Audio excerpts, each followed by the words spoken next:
All right, Shevuos, good morning. Good morning. Let us begin by thanking all of our sponsors for this morning's share. To thank our annual Talmud Torah sponsor, the Tilsim Mishpach of Eretz Yisrael, for dedicating all of his shiurim and drashos this year, and the Zchus for Besoros Tovos for all of Am Yisrael. Our Talmud Torah sponsor for the month of Sivan, Haba Alina Latova, Stephen Terry Zin, loving memory of Steve's mother, Doris Zin Devora Bas Rabbi Saul Yoel Zichron Livracha, on the occasion of her 5th yahrzeit. And our Daf Yomi sponsors for today, Chaim and Rachel Rabenstein, in memory of Baruch Naftali, Ben Achaver Moshe Zichron Livracha, and a late-breaking Daf Yomi sponsorship with Odah, Shevach and Odah to HaKadosh Baruch Hu. Schus to announce the birth of baby girl Snitzer just a few hours ago. Dedication is by her big sister Aliza Chana and her Bubby and Saba Leibowitz. Mazel tov to Leibowitz Mishpacha on this beautiful simcha. On the same vein, Mazel tov to Rabbi Yehuda Buchwalter and Mishpacha on the occasion of his bris of his grandson today. Chevra, we might have a shidduch, a back table shidduch over here. You know, we got a little boy, a little girl. Let's lock this down. Let's lock this down. In Yeretz Hashem, Shevuos Tovos and Simchas for all of Klal Yisrael. We dedicate, of course, as always, our learning. In Yeretz Hashem, the schus of our precious hostages, Mechadosh Baruch Hu, Yeretz Hashem, bring them home b'shalom and b'karav, and the schus of our holy soldiers, may they be successful b'chol ma'aseh yedehem. Thank you to Rabbi Richter for giving shir yesterday. So I will say a really incredible daf ahead of us today. Today's daf is Chav Tes. We are going to pick up at the Mishnah on Chav Tes Amud Aleph, and Yeretz Hashem, our goal is to close out the week and to close out the Perek. That is Yeretz Hashem, the stated avoda, and Yeretz Hashem, we will be zocha to accomplish this holy task. Mishnah. So we have a really great plot ahead of us today. One of the great things about today's daf is in Yeretz Hashem, you will see a lot of information that actually we've already seen in different sugyas, and here the Mishnah is pulling everything together. Says the Mishnah, Eizu Shevuos Shav. What is a Shevuos Shav? What is a Shevuos Shav? Says the Gemara, Nishpa Lashana Sasayadua. It is any Shevua where a person attempts to go ahead and change an already known and incontrovertible fact. For example, Amar the Gemara says, La'adam, Lashana Sayadua La'adam. So a person tries to swear to go ahead and change a known and incontrovertible fact. For example, Amar ala Amod Shal Even, Shuhu Shal Zav. Person sees a pillar, right? There's a pillar of stone, and a person swears, I swear that the pillar of stone is gold. Va'ala ish, shu isha, or he swears about a man that she's a woman. Va'ala isha, shu ish, or swears about a woman that he's a man. So I'll say, so again, now we're going to see different categories of this. But first, idea nishpa l'shanos asayadua la'adam. There is something, an incontrovertible truth that is known to people, and I swear to the contrary of that truth. That is a Shevuos Shav. Nishpa al davar she'i efshalo. Now we'll say this is a second example of a Shevuos Shav. Swear about something that is impossible. For example, Imra isi gamal shepareach ba'avir. For example, I swear that I saw a flying camel. So again, I will say, so first category, I swear to change something that is a known incontrovertible truth. So number two category of Shevuos Shav, I swear about something impossible. I saw a flying camel. Or I swear that I saw a snake as big as the board of the olive press. So apparently these are things that are impossible, and therefore halacha l'maisa, if a person swears to this effect, then halacha l'maisa, that is a Shevuos Shav. Next. Amar la'edin, boi ve'eduni shvuah shalo. I'm sorry, boi ve'eduni. I come over to witnesses. I say to witnesses, come to Beis Din and testify on my behalf. What do the witnesses say? Shvuah shalo na'idecha. We swear that we are not going to go ahead and testify on your behalf. Now what is this? Take a look at Rashi. This is first Rashi in the Mishnah, second of the short lines. Shvuah shalo na'idecha.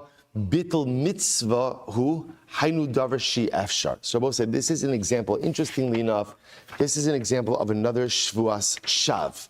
So again, remember, what was the definition of Shevuos Shav? Essentially making a shvuah regarding something that's impossible.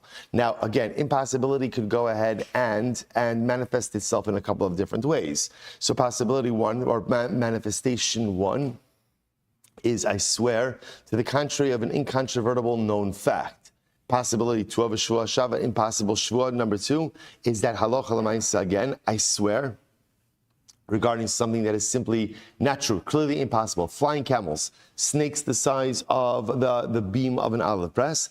And possibility number three, the Mishnah says, is you swear to negate a mitzvah. You swear to negate the mitzvah, or your Shevuah, by definition, negates a mitzvah. So again, for a Yid, that is considered to be something impossible, to be mavatal mitzvah. You can't be mavatal mitzvah. So therefore, again, in this case over here, I tell witnesses, come and give testimony. They swear that they will not testify to me. I both say, now again, I just want to be clear what's happening over here. This is different than a case where they swear that they don't know testimony. That's a Shevuos Ha'edus discussion. In this case over here, what are they swearing to? What are they swearing? We're swearing we're not going to testify on your behalf. So again, there's a mitzvah, if you know testimony on someone's behalf, there's a mitzvah to give that testimony. Swearing not to give that testimony is effectively negating a mitzvah. So what's interesting over here is we've seen already a number of different times that you can't swear to uproot a mitzvah. Now again, such a shvuah is not chal, doesn't work. Now again, we've understood what's the logic of that. The logic of that, all roads lead back to nachshag. All roads lead back to nachshag, right? Because shvuah is on the gavra. So I can't swear not to go ahead and perform a mitzvah because I already have a pre-existing duty, a pre-existing obligation to perform a mitzvah. So obviously that is not going to work. It's not going to work. But now, interestingly enough, what the Mishnah is highlighting is when I take a shvuah not to perform a mitzvah, that is effectively a shvuas shav. That's a Shevuos Shav. So again, up until now, I know already that it doesn't work. Now the Mishnah will tell you why it doesn't work, because that is called a Shevuos Shav. Incredible. Next. So for example, to continue on this same vein, I swear to go ahead and be mavatla mitzvah. For example, shelo la'asos sukkah. I swear I'm not going to make a sukkah. V'shelo litol lulav. I swear I'm not going to take lulav and esrog. V'shelo lahaniach tefillin. And I swear I'm not going to put on tefillin. Zohi shvuas shav. Shabbos says, so again, now this is all kind of dropping into place.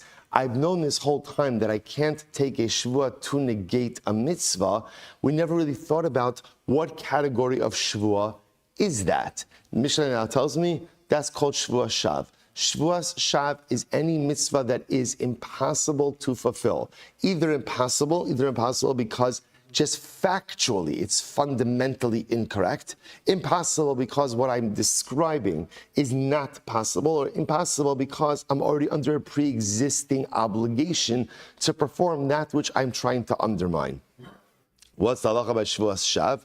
So the Gemara says, Shechayav and Azadona Makos va'al Shigagasa Pater. So remember again, we've never said this explicitly in the Mishnah as well. Up until now, we've really been hyper-focused on Shevuos Bitui, right? So Shevuos Bitui, we know that if you violate it b'mezid, you're chayiv malchus. If you violate it b'shogi, you're chayiv a carbon ola v'yored.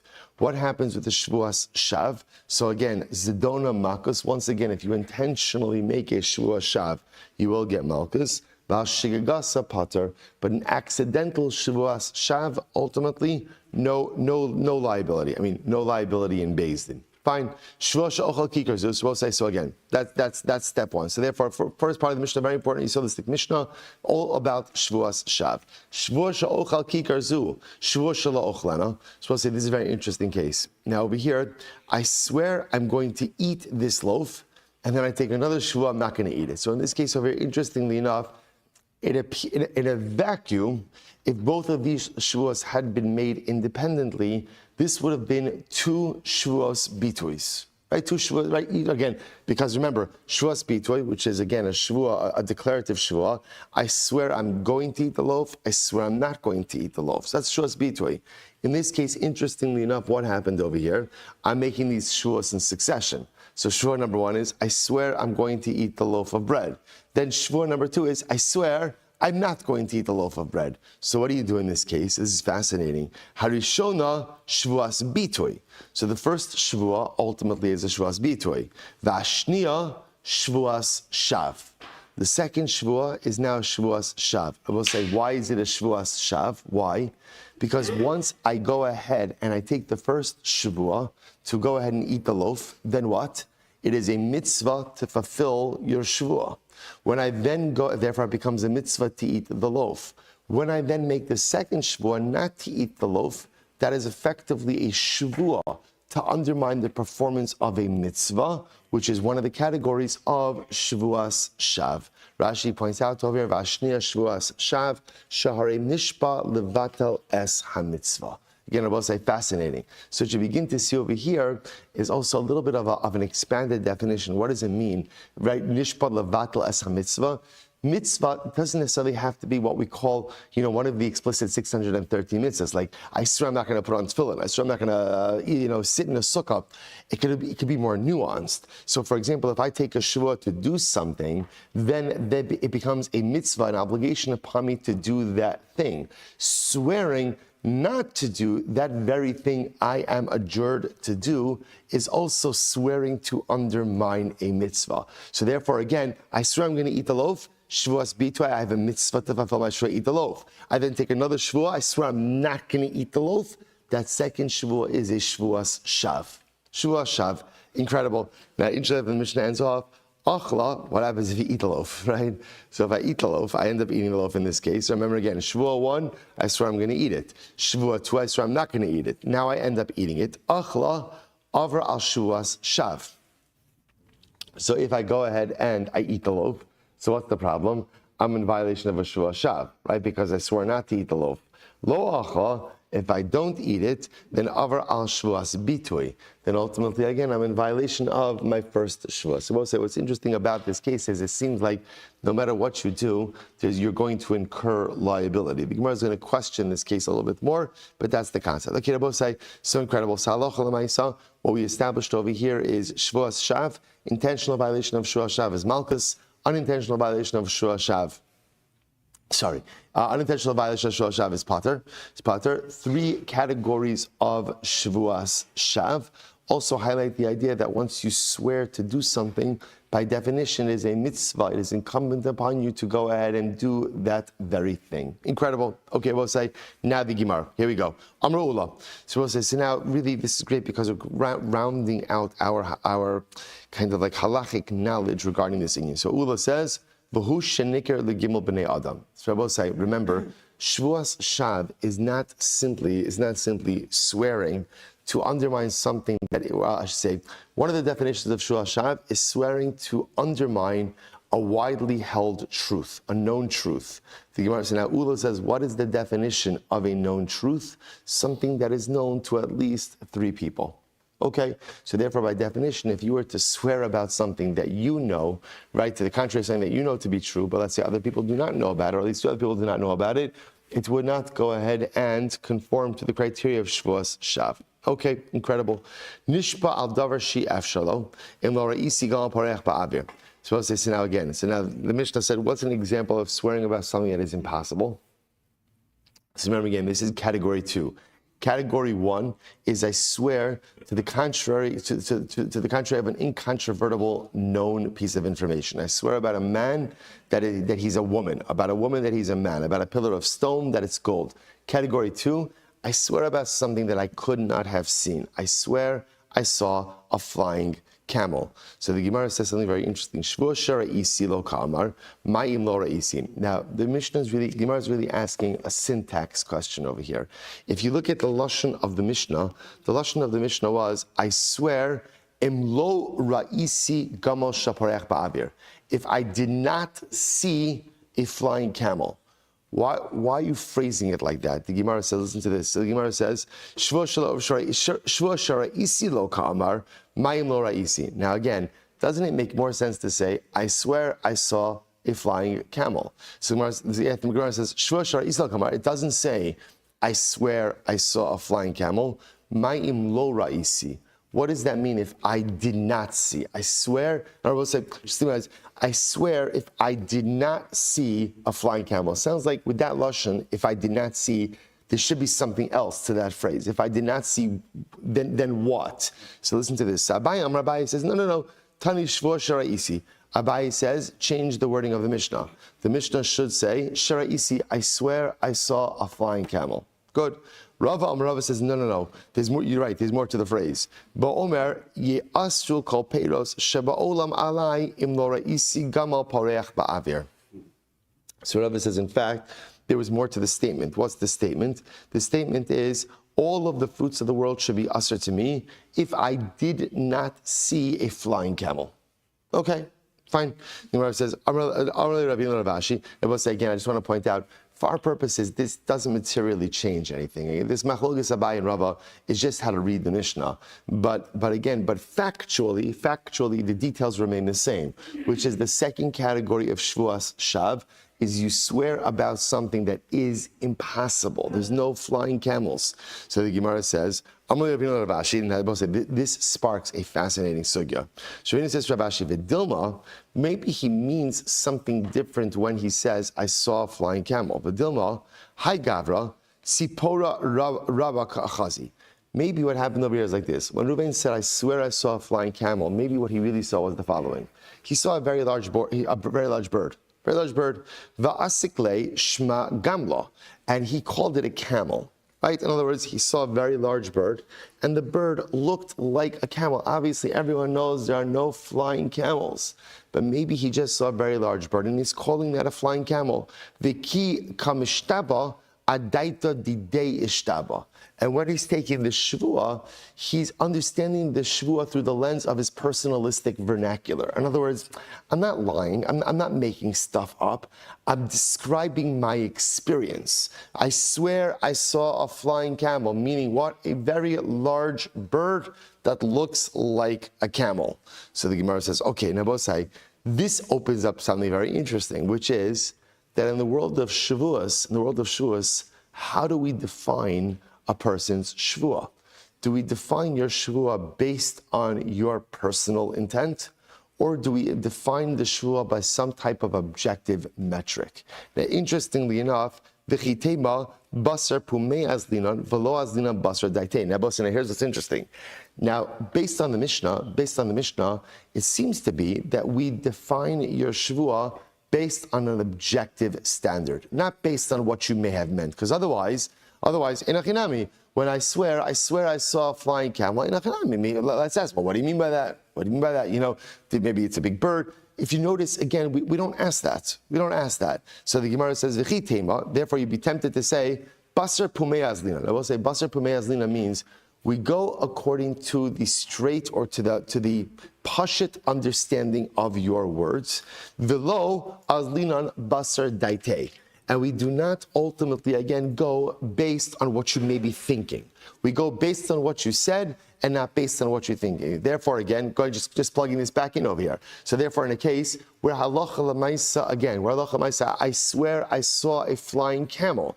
We don't start to try to understand, well, what did you really mean? But rather, again, based on what you said. That seems to be based on the Mishnah. I'll just point out something very interesting over here. Well, let's finish up. So the Gemara says, V'hatanya, we'll come back to that phrase. So the Gemara says, Vatanya, but we learn the following idea. So now we're going to challenge this concept a little bit. So the Gemara says, Vatanya, Kishemashpiyanoso,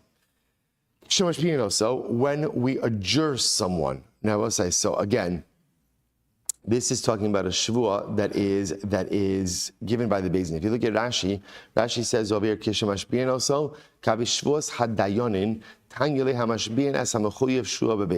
so this is when, let's say again, two litigants are in Beis Din, and Beis Din is imposing a shvuah upon one of the litigants. So a simple case over here, right? So let's go into it. So when Beis Din adjures someone, Omrim lo haviyodea shalo al dascha anu mashbiin oscha. We say to him, right? Reuven's going to have to take a shvuah. Say, Reuven, just understand, when you take a shvuah, the shvuah is not defined by your intentions. We set the intentions. In other words, we set the definition of the shvuah. You're not taking the shvuah based on your understanding. Ela al datenu v'al das Beis Din. But rather, again, you're taking the shvuah based on our das and on the das of Beis Din. My taimo, what's the reason for that? Lav mishum da'aminan dilma iskundari yohivle va'asik lehu zuzi. Maybe we're afraid that watch this. In other words, let's say the case over here is where Reuven and Shimon come to Beis Din. Shimon lent Reuven $1,000, and Shimon's claiming that Reuven did not pay him back. Reuven's claiming, I paid him back. So what are we concerned about over here? So maybe Reuven says, I gave Shimon the coins. Maybe what we have to be concerned about is, Reuven gave Shimon some wood chips. It just happens to be that Reuven calls wood chips coins. So when Reuven says, I swear that I gave the Shimon the coins, technically speaking, according to his understanding, halacha l'maisa, he gave him back the coins. He gave him back the coins. So in order to avoid that, we tell Reuven, no. When you swear based on our understanding, not based on yours. Because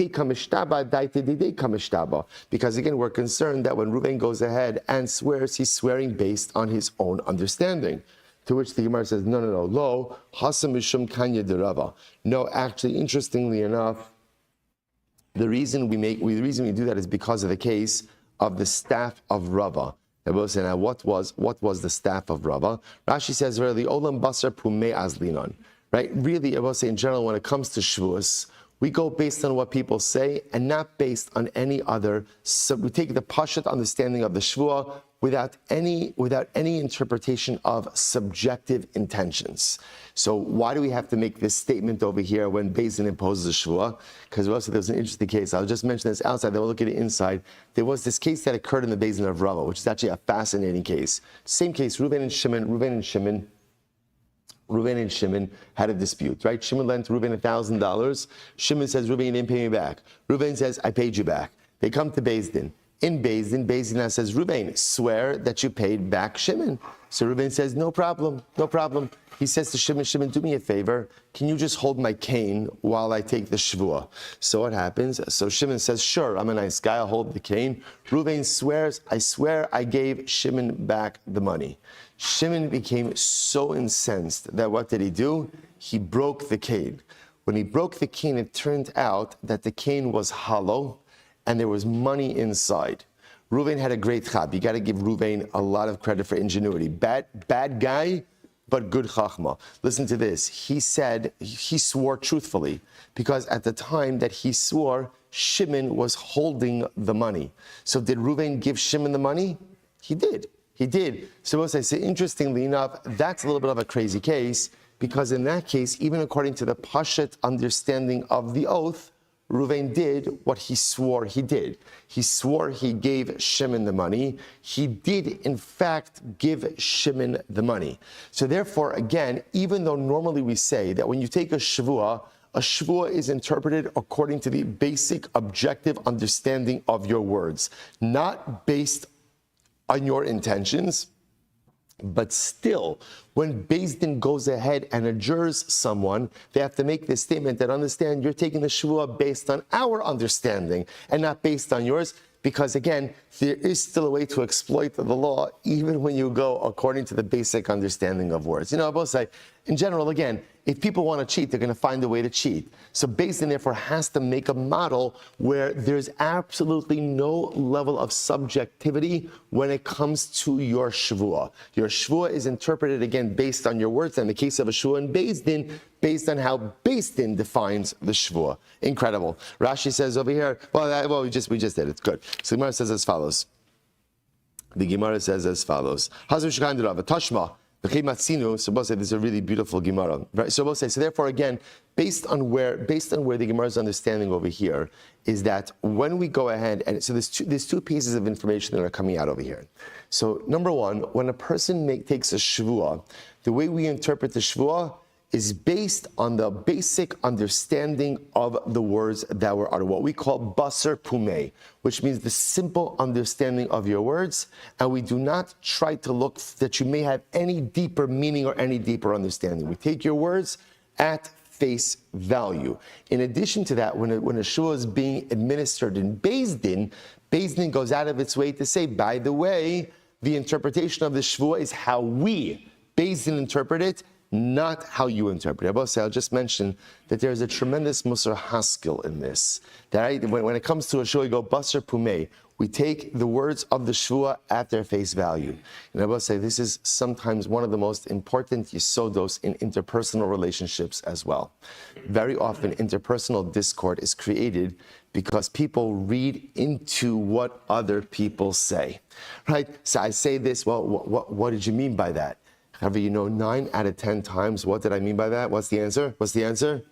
Nothing. I didn't mean anything by it. I just said something, and actually what I said is what I meant. Now, while it's true that sometimes people mean deeper things than what they're saying, very often, right, whether it's in the context of marriage, in the context of friendship, in the context of just interpersonal interactions, all you need to do is just take people at their word and don't necessarily try to infuse deeper meanings of context or understanding, because all that does is often create dialogical confusion and ambiguity, which often just leads to negative feelings and strife.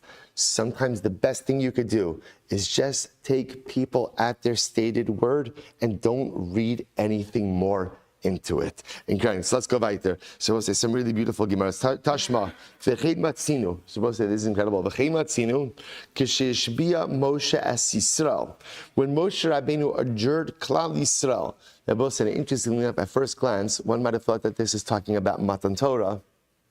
It's not Matan, which would have been great, right? Yeah, it's right. It's not Matan. It's not Matan Torah, but it's a little bit of the second Matan Torah, because remember, again, essentially, there were really two Matan Torahs, right? There was Matan Torah at Har Sinai, which in Miras Hashem, again, we will relive. B'Shah Tova Mitzlacha, as I mentioned, this coming Sunday night. But again, remember, Moshe Rabbeinu subjects Klal Yisrael to another Shevuah by Arvos Moav, right? In the Transjordanian area, right when the new generation is ready to go into Eretz Yisrael, Moshe Rabbeinu was not going in. Remember, again, there's a review of everything that happened over the last 40 years. And then there's another oath that Moshe Rabbeinu adjures Klal Yisrael to re-accept Torah. So to a certain degree, it's a second Sinaitic revelation, just not by Sinai, right? Not by Har Sinai, by Arvos Moav. So that's what this is talking about. When Moshe Rabbeinu adjured Klal Yisrael, Amar Lahem, listen, it's so beautiful. Amar Lahem, he said to them, Du'u shelo al daschem ani mashbia eschem. So he says, no, that I am not adjuring you based on, when you take this Shevuah is not based on your understanding. Mashpia eschem al das hamakom v'al da'ati. Right? So we'll say, also, see, might not be a reference to Shevuah, but you could feel Elul's coming. Al das hamakom. Right? So again, he'll say, so again, we feel there's so many things in the air. So Moshe Rabbeinu says, I'm going ahead and adjuring you based on the das of HaKadosh Baruch Hu v'al daiti. And based on my das, Moshe Rabbeinu says, incredible. My das and Moshe Akash Baruch Hu's das. So Gemara says, "Va'amai leima lahu kaimu ma'da amr eloka." So again, why so complicated, right? Moshe Rabbeinu, why don't you just go ahead and say, listen, Chevra, you are obligated to uphold everything that Hashem said. That's it. Simple. La mishum demaski adatayhu. So the Gemara says, is it not because we're afraid that when Klal Yisrael said that they commit themselves to God, maybe God means what? Avodah Zarah. In other words, maybe Moshe Rabbeinu was scared that they would take the Shevuah based on their subjective understanding, which I will say, by the way, is such a crazy Havamina. Right? Such a crazy Havamina that Klal Yisrael, after everything they saw, okay, granted, a lot of this generation didn't necessarily see Mitzrayim, but they saw the desert. And let me say again that they still have meaning that maybe they're talking about Avodah Zarah. La mishum the maskia dataya ba'avodas kochavim. Lo mishum the avodas kochavim nami ikra eloka. No, we'll say there it's different also because Avodah Zarah is also called Eloka or Eloha. T'chsiv Elohei Kesef Elohei Zahav. So again, that wouldn't be based on subjectivity. That could also be based on a certain level of objectivity, because again, Avodah Zarah is also called the God. Kaimi Torah. So why does Moshe Rabbeinu say, Klal Yisrael, uphold the Torah? Shevuah, that you will uphold the Torah. Because what's the problem? We'll say, Chada Torah. It's because here's the problem. The problem is there are two Torahs. Oh, before you jump down my throat, what does that mean, right? Torah Shebechsav, Torah Shebal Peh. So if he just says, go ahead and uphold the Torah, I don't know, maybe that just means one, not both. First wide line. Why does it? So also, we're just trying to figure out how Moshe Rabbeinu could have simplified the Shvuah. So why not just say, Klal Yisrael, uphold the two Torahs? I might have thought that means Torah's Chatos, the Torah's Asham. Again, I will say, we're just looking for a pashut way for Moshe Rabbeinu to phrase the Shvuah. Right? Instead of saying Shalo al daschem ani mashbia eschem ela al das hamakom va'al daiti. So why not say Klal Yisrael? You're obligated to uphold both Torahs, because maybe both Torahs means Torah's Chatos, Visoras Asham. Because I will say, interestingly enough, the way that the Torah refers to karbanos is as a Torah's carbon. So maybe two Torahs means the Torah of the Chatos, Torah of the Asham. So why not say Kaimu Kala Torah Kula? Moshe Rabbeinu could just say, I'm making you swear to uphold the entire Torah. To which the Gemara says, Avodas Kochavim, the Gemara says, Avodas Kochavim, maybe that just refers to idolatry. Maybe when Moshe Rabbeinu says, swear to uphold the entire Torah, that means is swear not to worship idolatry. The Amar Mar, because after all we learned, Chamura Avodas Kochavim, Shekala Kofer Ba Kimod B'Chala Torah Kula. Avodas Kochavim, Avodah Zarah is so severe, because Rabbi said the good news is anyone who goes ahead and rallies against Kofer Ba, if you're a Kofer against Avodas Kochavim, it's as if you admit to the entire Torah. So maybe halacha l'mais, again, if he would have just said keep the entire Torah, perhaps that could be interpreted as keep the prohibition against Avodah Zarah. V'leimalahu kaima mitzvah. So why does Moshe Rabbeinu say Klal Yisrael be mekayim the mitzvah? Chada mitzvah. Because mitzvah just means one mitzvah. Maybe he's just adjuring them to keep one mitzvah. Fine. Kaimu mitzvos. Keep the mitzvahs. Well, what does mitzvahs mean? Tarti. Maybe it just means two mitzvahs. Kola mitzvah kulan. So keep all the mitzvahs. Just trying to figure out like Galasha. Just keep all the mitzvahs. Maybe that refers to mitzvahs tzitzis. Ooh. Maybe that refers to mitzvah tzitzis. Which I will say, what does it mean? Da'amar mar. Shkula mitzvahs tzitzis. Kineged kala mitzvahs kulan. Because I will say the mitzvah of tzitzis corresponds to all of the mitzvos in the Torah. Now, why is that? It's actually a very beautiful Gemara. Look at Rashi. Shkula mitzvahs tzitzis kechola mitzvos tichsev uschartem es kol mitzvos Hashem gematria shala sheish meos. So remember again, I will say the gematria of the word tzitzis, tzadik, yud, yud, taf, is 600. That's 600 plus shmona chutin. There's 8 strings, right? 8 strings on each of the corners. V'chamisha ksharim, and 5 knots. Sum total, right? Drum roll, 613. So I'll say, by the way, just as an aside, the power of the mitzvah of tzitzis. That it's fascinating to see, right? If you think about it, that the mitzvah of tzitzis corresponds to all 613 mitzvos. What's fascinating about mitzvah? What's fascinating about tzitzis? What's fascinating about it? Totally passive. Totally passive. What do? I put it on in the morning and I pretty much, for lack of a better term, like forget about it the rest of the day, right? So what you see over here is the power of passive influence. That when you go ahead and you keep yourself within a certain atmosphere, those tzitzis are on my body from the time I wake up in the morning until the time I go to sleep. And what I've just done is I've passively wrapped myself in something that reminds me of 613 mitzvahs. Maybe I see them, maybe I don't see them. But the power of positive influences, even passive ones, throughout the day is so profound. So the Gemara goes weiter. So therefore, Moshe Rabbeinu would have just said mitzvahs. Maybe that would be a reference to tzitzis, because tzitzis corresponds to the entire Torah. Okay, so fine. Moshe Rabbeinu could just say, Klal Yisrael, keep 630 mitzvahs. Because just understand what's happening over here. In Arvos Moav, Moshe Rabbeinu gives a shvuah to Klal Yisrael. And what's the shvuah? The shvuah ultimately, again, is as we said it, mashpiyan. Oh, I'm sorry. What was the lashon over here? Kisheshpiya Moshe es Yisrael amar lehem tu'u shelo al datchem ani mashpiya eschem ela al das hamokom va'al daiti. I'm swearing you according to my. So again, all the Gemara is looking for is there must be a simpler formulation of that. So just say, I'm hereby adjuring you to keep 613 mitzvahs. Ulatamech. Using this logic, limalahu al dati. Furthermore, okay, so we can even simplify, even just using lashon. Moshe Rabbeinu could have just said, I'm adjuring you al dati, al das hamakom lamali. Why did Moshe Rabbeinu have to adjure them al das hamakom? Right? Why al das of HaKadosh Baruch Hu? So the Gemara says, Amud Beis, Elo, ki hechi delo tehavi hafar l'shvuah sayu. Rather, Rabbi say what's happening over here is two things. So Moshe Rabbeinu, number one, says, I'm adjuring you al dati. Al dati means, Chevra, don't reinterpret this Shevuah, right? You're Jews, you're masters of interpretation, reinterpretation. I don't want any svaras, I don't want any lumdis. I'm adjuring you based on my das. And my das, says Moshe Rabbeinu, is 613 mitzvahs. Why include al das hamakom? Because making it a Shevuah al das hamakom means there's no annulment.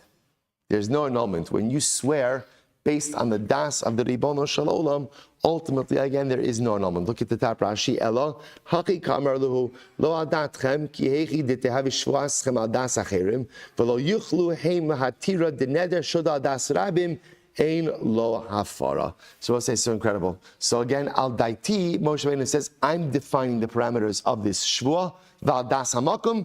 There is no annulment for this Shevuah. Incredible, I will say. Just I will say, go back for 1 second to Amud Aleph. Just for one thing, I just want to show you something really beautiful. If you take a look at Tosas, Kishish Bia Moshe Es Yisrael, Tosas says, Kitzas Kasha.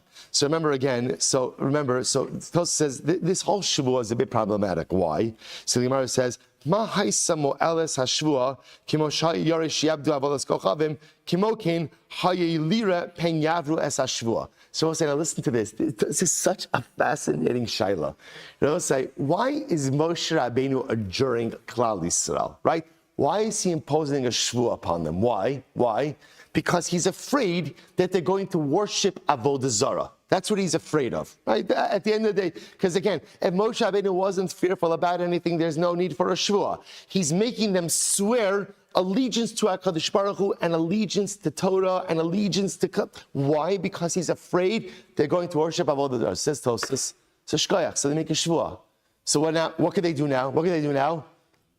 Violate the shvuah. In other words, if you're afraid that they lack allegiance, how does the shvuah actually remedy that problem? It's a fascinating shaila. So again, the same people you're afraid are going to worship idolatry, also going to break their shvuah and worship idolatry. What good does the shvuah do? And I will say, Tosas leaves it as a tzarech iyan. So Tosas doesn't answer it. So I saw brought down the Tiferes Shlomo. Tiferes Shlomo was a Shlomo of Radomsk. He says something absolutely amazing. He says, listen to this. Veish l'taritz. Nimtzu l'sar makidoshim. V'koach haTorah hatfila u'maisim tovim. Sha'adam osa ba'olam hazeh hu ma'orer l'mala koach chazek dumas. Let me just read. L'fi zeh, kasher nishbu yisrael b'chol libam, u'ritzonam l'kayim es haTorah, says the Tiferes Shlomo. When Klal Yisrael took the oath to go ahead and fulfill the Torah, to uphold the Torah, oreru bazeh koach elyon kiviyachol. HaKadosh Baruch Hu nishba kamosam shuas HaKadosh Baruch Hu. Listen to this. Tiferes Shlomo says, he's saying two things. When we go ahead and we do something in this world, it awakens powers in the celestial sphere. So when we took a shvuah in this world, that Kiviyachol awakened HaKadosh Baruch Hu to give us more koach in this world to do the things we need to do. Or I think you could distill this to even a simpler idea. Let's say, B'derech sha'adam rotze lelech molichin oso. HaKadosh Baruch Hu sees the path we want to take in life, and He gives us the koach to go down that path. When Klal Yisrael made a shvuah, we'll say, what's a shvuah? A shvuah is a commitment. 9 out of 10 times, the reason we don't accomplish things in life that we want to accomplish is why? Because we lack commitment. That's why the 3 words that are the death knell of any life initiative are, I will try. Oh, you're going to try? Don't bother. You're not going to try.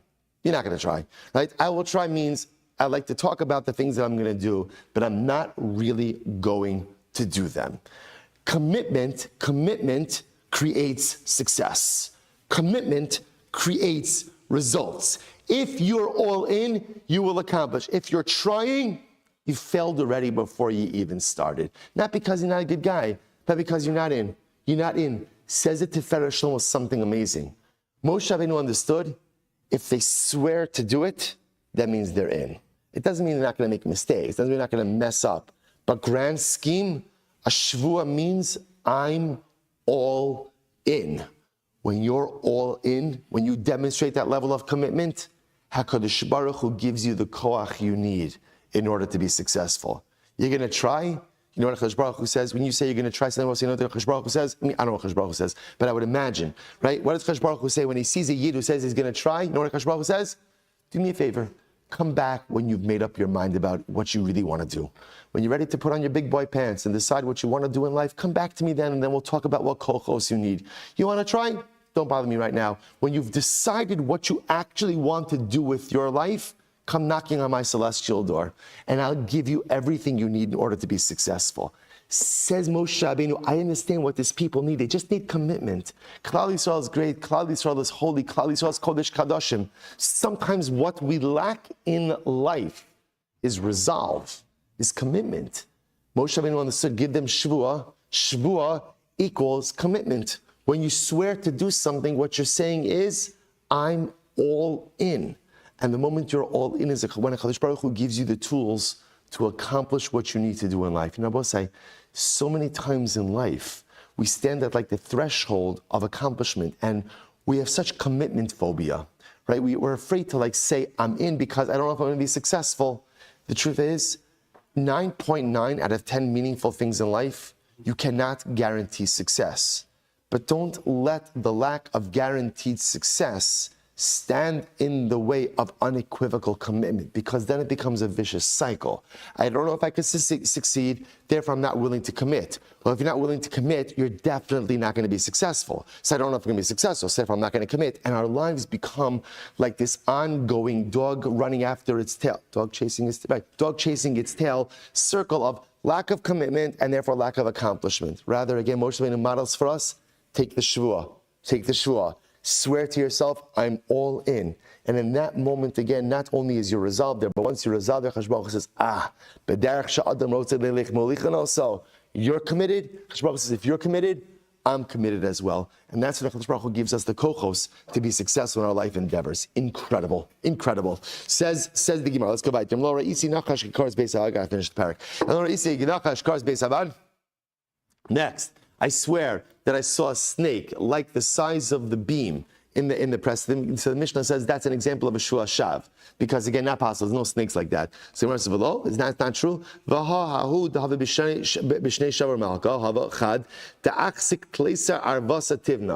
I will say there was this snake during the days of King Shapur that was large enough to swallow up 13 stables worth of straw. That is a big snake. So obviously we'll say there are big snakes that exist in this world. Amar Shmuel betaruf kulu betaruf. No, it's talking about a snake that's spotted. Someone says kulu nami mitraf tarfun. Yes, snakes are generally spotted. To which the Gemara says bishagabo taraf. We're talking about a case where the back is spotted. Generally, again, the back of the snake is not spotted. So you talk about a large spotted snake like that. So apparently, again, in the world of snakes, that type of snake does not exist. So remember again, last case the Mishnah was, I made 2 Shevuos. First Shevuah was, I swear I'm going to eat the loaf. Second Shevuah was, I swear I'm not going to eat the loaf. So the first Shevuah is a Shevuas Bitui. The second Shevuah, ultimately, again, is a Shevuas Shav. So the Mishnah seemed to indicate that halacha l'maisa again, Gemara says, "Hashta mishum shuas bito mechayev, mishum shuas shav lo mechayev." So it's interesting. The Gemara made it sound. The Mishnah made it sound like in only one of the cases are you in violation of shuas shav, right? So, for example, right, if I don't eat the loaf, the Mishnah said I'm chayev in shuas bitoi. So it sounds like I'm chayev in shuas bitoi and not in shuas shav. To which the Gemara says, no, hariyas shuas shav. Either way, in either of these cases, whether you eat the loaf or not, you should be in violation of Shua Shav, right? Why? Because when are you in violation of the Shua Shav? The moment you made it. Because remember again, if I swear I'm going to eat the loaf and then I make a second oath not to eat the loaf, by definition I've transgressed the Shua Shav right then and there. The Shua Shav is not dependent on whether I eat or not. The Shua Shav is dependent on the articulation of that second Shua. Rabbi Yomi, you're right. Tani af al Shuas bitui. You're right. In Achinami, I will say in all of these cases, I'm in violation of a Shua Shav, right? Because again, The moment I say, I swear I'm going to eat the loaf, and then I make a second oath to say I'm not going to eat the loaf, that second oath is a Shevuos Shav. And I'm in violation of that right then and there. What's the variable? The variable is the Shevuos Bitoy, right? If I eat the loaf, I fulfilled the Shevuos Bitoy. If I don't eat the loaf, then I violated the Shevuos Bitoy. But either way, I violated the Shevuos Shav. Incredible. We'll say last mention of the parak. Shevuos Bitoy. Here we go. Back to Shevuos Bitoy. No hagis ba'anashim u'benashim applies to men and to women. Bikrov mirachokim, relatives and not relatives. No, we'll say, for example, if I swear I'm going to give Reuven $1,000, that's Shevuos Bitoy, right? It doesn't make a difference whether Reuven is a man, Reuven is a woman, Reuven is my relative, not my relative. Biksher bepsulin, Reuven is kasher, Reuven is pasol. Bifnei bezdin v'shlo bifnei bezdin. Whether I do it in front of Beis Din, not in front of Beis Din, mipi atzmo. Again, we're going to clarify this in just a moment. Shevuos Bitoy works if I articulate it myself. Now we'll see there's another case of Shevuos Bitoy that can be articulated by others as well. Point over here, Shevuos Bitoy applies to everyone. V'chayovin al zedona makas v'ashigagasa carbon ola v'yorin. As we just saw before, we learned this already many times. Liability for Shevuos Bitoy, liability for it is intentional violation of Shevuos Bitoy is malchus. Accidental or unintentional violation is carbon ola v'yorei. Good. Shevuos Shav. What about our false oath, which we just defined in our previous Mishnah? Both say, by the way, I just want to point out, remember, there's a third category which we're not discussing now, which is Shevuos Sheker. What's Shevuos Sheker? Shevuos Sheker is pretty much anything that doesn't fit into the category of Shevuos Shav, right? Any false oath, any wrongful oath. Good, but we'll come back to that. Shevuos Shav, what's Shevuos Shav? So again, no hages, ba'anoshim, Ubenashim, it applies to men, it applies to women. Berachokim, bikrovim, relatives, not relatives. As I will say, this is talking about over here. If you look at Rashi, Rashi says, Shevuos Shav bikrovim rechokim, Amar ala ishu, isha ben kravim ben rachok. So for example, typical case of Shevuos Shav, right? Reuven is standing right in front of me. I say, Reuven is a woman. I swear Reuven is a woman, right? Reuven is not a woman. Reuven's a man. So whether Reuven is my relative, not my relative, again, it doesn't make a difference, right? Shevuos Shav is a Shevuos Shav. It applies to men, it applies to women, it applies to relatives, not relatives. Bikshera bipsulin. Ultimately, again, people who are kosher, people who are apostle, bifnei Beis Din, v'shelo bifnei Beis Din. You can take a Shevuos Shav in the presence of Beis Din or not in the presence of Beis Din. Umi piatzmo. But the assumption over here is that Shevuos Shav is a Shevuah that I am articulating on my own. Now again, we'll see that there's an alternate case for this as well. V'chayovin al zedona makis v'ashigagasa pater. And ultimately, again, for a Shevuos Shav, intentional violation of a Shevuos Shav is malchus, unintentional shogeg is pater. Achazu v'achazu amusha pi'achirim chayiv. So I'll say, for example, now in all of these cases, I could also take this shvuah through someone else. In other words, if someone else makes a statement and I say amen, that is as if I have taken the shvuah myself. For example, lo achalti hayom. Let's say this goes back to Shevuos Bitoy, right? I'm not swearing. I say, you know what? I didn't eat anything today. I didn't put on film today. Mashbiachani. So Reuven hears this. Let's stick with the case of eating, right? I didn't eat anything today. Reuven's standing right next to me. Reuven says, really? Do you swear? Do you swear you didn't eat anything today? Va'amar amen. I say, yes, I swear. And it turns out that I did eat something today. Chayiv. So we'll say that is what's called mushba'a pi achirim. So here, interestingly enough, I'm not articulating the shvuah, right? I didn't articulate anything. But someone else essentially, so I made a statement. Someone else said, no, do you swear about that statement? And I say, yes. That's called the shvuah. That's called the shvuah. Incredible. All right, about say, Amar Shmuel. Shmuel says, Kala ona aminacher shvuah kimotzi shomei piv. So Shmuel says, we'll say, essentially, anytime someone else adjures me, right, and I say amen, it is as if I have made the shvuah myself. Rashi says over kimotzi shvuah mipiv l'chol davar bein l'schay mishum bitui tebein sheotzi b'svasa bein le'in shvuas eidos n'v'chay Rabbi Meir mipi atzmo. So again, I will say, so for example, this is true. So Shevuos Bitoy, I didn't eat anything today. Reuven says, oh, do you swear? And I say, amen. I say, yes, right? Or you swear? I say, amen, yes, I swear. I swear. That's a Shevuos Bitoy. Or again, I'm in Beis Din, right? Reuven says, Silber, you know eidos for me. I say, I don't know any eidos, right? Reuven says, you swear? And I say, amen. That's as if I made the Shevuah. So I'll say, saying amen is as if I'm saying amen to a statement or to a proposition of Shevuah is as if I made the Shavua myself. So the Gemara says, Dichse ba'amra isha amen amen. Sota.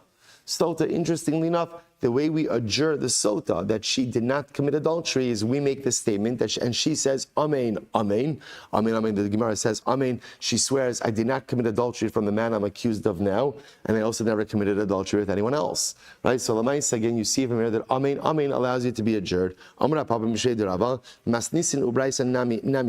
truth is we can learn this in the Mishnah and the Brisa as well. The Tani we learn Shevuos ha'edos nohages b'anashim v'lo b'nashim. So what's a Shevuos ha'edos? Now remember again, Shevuos ha'edos is a Shvuah that I don't know testimony for someone, right? Reuven claims that I have testimony from him in the case against Shimon. I swear I don't know any testimony. That is, so swearing that you don't know testimony on someone's behalf is called Shevuos ha'edos. Now obviously, Shevuos ha'edos only applies to men and not for women, right? Because women don't give testimony in Beis Din. Berechokim v'lo krovim. It only applies to non-relatives, right? Because relatives are not, you're not allowed to give testimony for relatives. Bikshen v'lo bepsulin. It only applies to people who are fit for eidos and not for people who are compromised. And it only applies to people who are fit for testimony. And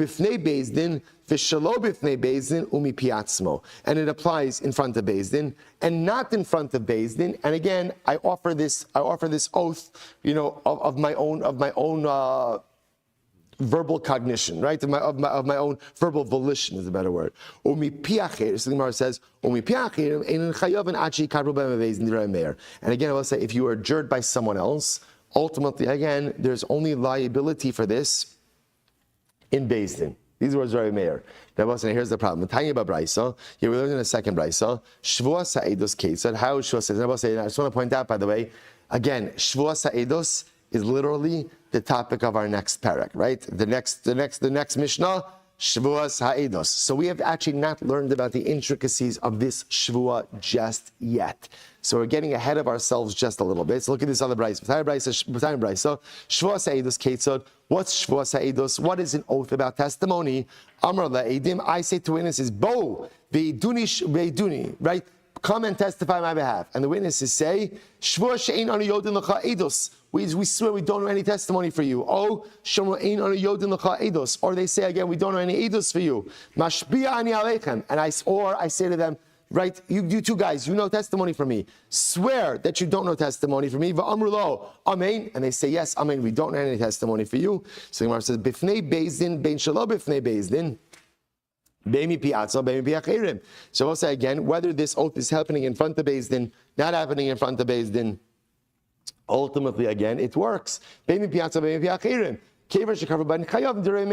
ultimately, again, whether in front of Beis Din, not in front of Beis Din, they take the oath themselves, don't take themselves, they're chayav. Now both say, kashna dal, it's contradiction. Why? In the previous state of Rabbi Meir said that halacha l'maisa,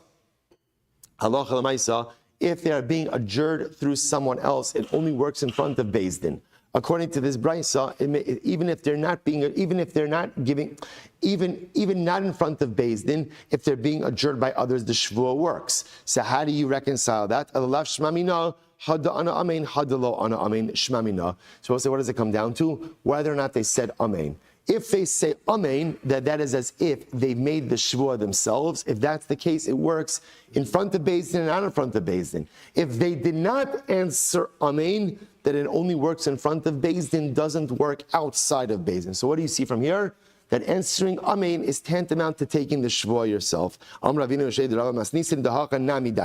So our Bishop seems to support this same idea as well. The Katani, Shevuos bitui. What do we say in the Mishnah? Shevuos bitui nohages ba'anashim ubinashim berechokim bekrovim biksherim bepsulin bifnei Beis Din b'shelo bifnei Beis Din mipi atzmo. So the Gemara says mipi atzmo in mipi acherim lo. So something from the beginning of the Mishnah. That's what. That ultimately again Shevuos bitui only works, even not in the presence of Beis Din, when it's of your own verbal volition, you're making it yourself. But if you're being adjured by someone else, it sounds like Shevuos bitui doesn't work. V'katoni seifa zev v'zem moshe piachirim chayiv. But the seifa says Shevuos bitui works even if you're being adjured by someone else. So which one is it? The beginning of the Mishnah makes it sound like Shevuos bitui only works if you're making the shvuah yourself. Seifa makes it sound like Shevuos bitui works even if what? You're being adjured by someone else. So which one is it? So we'll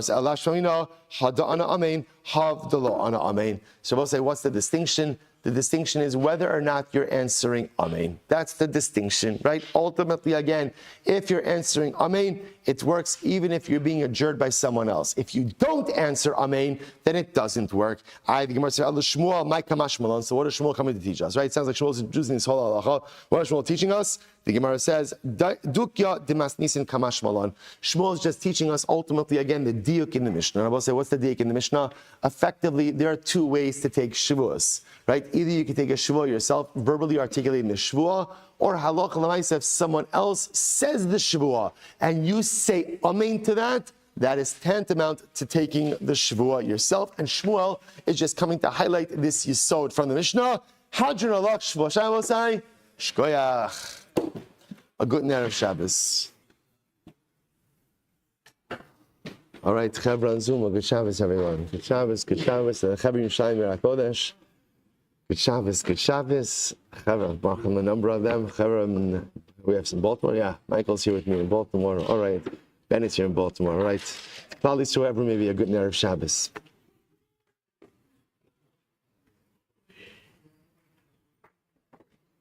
One of the first planes ever made was called the Sopwith Camel. I wonder whether there were any Jews involved. And today we see that